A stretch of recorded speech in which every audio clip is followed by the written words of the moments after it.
So today I'd like to give you a quick overview of what's changed in the LEED credits for roofing in V4, and also show you where the new opportunities are for roofing as well. So, and this is through the eyes of a LEED practitioner. So, USGBC launched the new LEED V4 rating system last year at GreenBuild. And as we all know, they raise the bar with every new version. And this time, it's the materials and resources credit that has all the industry buzz. Disclosure and transparency reporting hope to become the new norm in V4, and manufacturing leaders, such as GAF, are helping to make these new credits easier for the practitioners with their LCAs, EPDs, and HPDs. Sound scary? I'll come back to those in just a minute. So first let's talk about the main roofing credit, and that for LEED that is, and that's the heat island credit. There are three key changes, and the biggest news is that the two heat island credits in LEED 2009 are now combined into one credit with one performance calculation. And it's called the heat island reduction now. And although LEED V4 eliminated the use of LEED credit numbers, you might also hear it referred to as SSC5. I, for one, still use the numbers. Previously, the Sustainable Sites category had two separate heat island credits, one for non-roof and one for roof. At first, I expected the new credit to keep them both separate, even though they were within the same family, as separate options. But as it turns out, that's not the case. This new credit combines all non-roof areas with roof areas into one performance calculation. It's sort of like a heat island footprint now for a property. So keep in mind, you can't pursue just one or the other if hardscape is present. Now, non-roof and roof are married to one another. I wondered what was being incentivized with these changes and discovered that while 79% of the roof credits were being achieved in LEED 2009, only 48% were actually being achieved of the non-roof hardscape credits. So this tells me that hardscape is lagging behind and confirms that high performance roofs, high reflectance roofs, are industry best practices. The new credit is likely an attempt to increase the participation of hardscapes. Pretty much roofing is carrying the hardscape along now. So now, a high reflectance roof becomes the hero of this LEED credit in the way that it can perform a bad or underperforming hardscape to earn the 2 points in LEED. And that, of course, depends on the roof to hardscape proportions, but for many, many projects, that's the way it's going to come out. So a simple example of how this works is an urban setting, an urban building with a high reflectance roof and a modest hardscape area. Using the weighted calculations that LEED uses in their form to earn the credit, the roof SRI alone can carry the hardscape area without any mitigation strategies implemented whatsoever. So that's pretty amazing. And even when you have a worst case scenario, and you have a building with a vast asphalt parking lot, the high reflectance roof will still contribute to reducing the amount of hardscape that has to be offset. And those hardscape areas are much more pricey to mitigate. So the roof essentially has an offsetting effect in the weighted calculations, helping to reduce the 50% amount that you'd otherwise have to mitigate of the hardscape. So I'm not suggesting this as a workaround of the credit. It simply illustrates how the two work together now. So realistically, many projects, back to budgets, won't have the budget for an open grid pavement system, shading devices, or that much landscaping to mitigate all the hardscape areas. And the roof contribution is typically cost neutral. That's what we like about that part. So I recommend doing a dry run in the early design stages of your project using the LEED calculator. So the project doesn't even have to be registered, so don't worry about that part. Just go to the LEED credit library on the USGBC website and find the LEED form for heat island reduction. And all you need to do is input your best estimates of your roof area, your non-roof areas, and what your estimated SRI is going to be, and don't even try and mitigate any hardscape, and it'll give you a picture of where you stand at that moment. before you mitigate anything. So I think you're going to find out it's easier to meet than you realize, unless you have acres of parking. So the second change is in SRI values. It's no surprise that the solar reflectance index values for roofing went up in V4, but not very much for low-sloped roofs.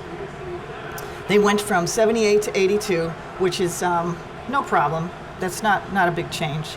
Steep slope roofs, on the other hand, did have a fairly big increase, going from 29 to 39. But most commercial roofs are typically low slope, so that's not a big change.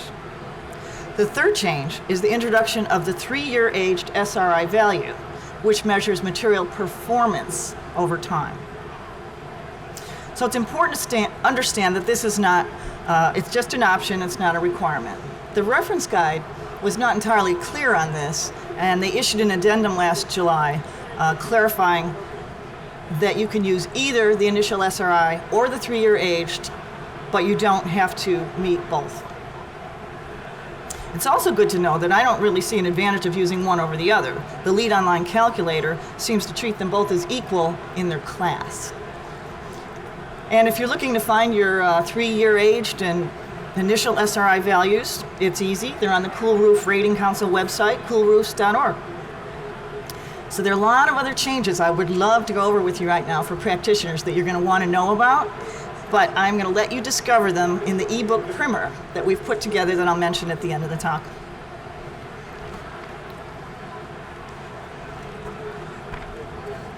I forgot to mention that I was going to use some notes, and I hope you'll forgive me for that, because otherwise I'm tempted to talk about everything and go off in many directions. So this will keep me on task. So now let's talk about the credits with the new acronyms with all the buzz. They are each in a family of new credits called Building Product Disclosure and Optimization. Briefly, these credits are structured to incentivize transparency in option 1 as the disclosure part, and environmental performance is option 2, the optimization part. So EPDs, or Environmental Product Declarations, are relatively new to the industry. For project teams, these can be very easy and inexpensive points to achieve, so long as our favorite products come with the EPD pedigree. An EPD basically reports on the environmental impacts of a product, such as global warming impacts, or global warming potential. Potential is an important word in EPDs, and emissions to air, land, and water. The life cycle assessment, or the LCA, is the basis of the EPD. The scope of the EPD for LEED must be at least cradle to gate. I know it's another new term. All that means is it must cover the product's life cycle from extraction and material processing to creation of the final product for sale by the manufacturer. The good news for architects and contractors is that it's simply a desktop exercise. The manufacturer does all the work for this credit. As LCA reporting evolves, I think we're going to see a lot better unpacking of these concepts in these reports and begin to analyze them more. We're in the early stages of LEED v4 and the EPDs and LCAs, and right now I think everyone's happy just to find one, and we'll evolve from there on making more informed choices from the data we get from those LCAs and EPDs. So where can you find them? There's several repository sites, and more are cropping up all the time. UL Environment has a database. Green Wizard, Green Spec, and Eco Scorecard are other good bets. I just learned yesterday in a session, Materials and Human Health Summit, that Gensler has started an open source library. So that might be worth checking out too, that I think they intend to maintain. Our last acronym is the HPD, or Health Product Declaration. So this is the main chemical inventory program for the material ingredient reporting credit. Briefly, it's a standard format for disclosing the content and health information of building materials in compliance with the HPD open standard. So the idea behind this credit is to increase public and industry awareness such that over time it'll increase innovation to create safer chemicals and materials in the marketplace. So it's back to the measure to manage. Once you see what you've got in your product, you say, oh, okay, well, we're using that, we're not using that, we can improve that. It's good information. GAF, by the way, participated in the HPD pilot program in 2012, and was one of the first to come out with an HPD when they launched the program. So similar to the EPD, the manufacturer does all the work, and the project team simply sources products with the published HPDs, cradle-to-cradle certification, or manufacturer inventory reports.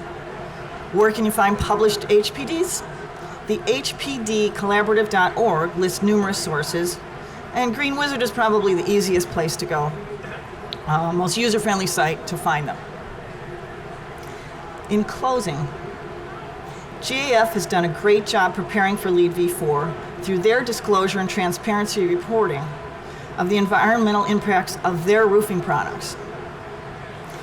This trailblazing level of commitment has taken GAF on a journey through the rigorous process and expense of obtaining third-party certified LCAs, EPDs, and self-declared HPDs. These are important steps to help move the construction industry forward to a new way of doing business. And last year at GreenBuild, there were only a handful of manufacturers that knew anything about EPDs and HPDs, much less had them. And GAF was one of them that was V4 ready a year ago. If you'd like to receive the ebook primer that we prepared on the comparison of LEED 2009 to LEED v4, be sure to have the GAF scan your badge. And it also includes a V4 ready chart showing the new credits and where the GAF products correspond with them.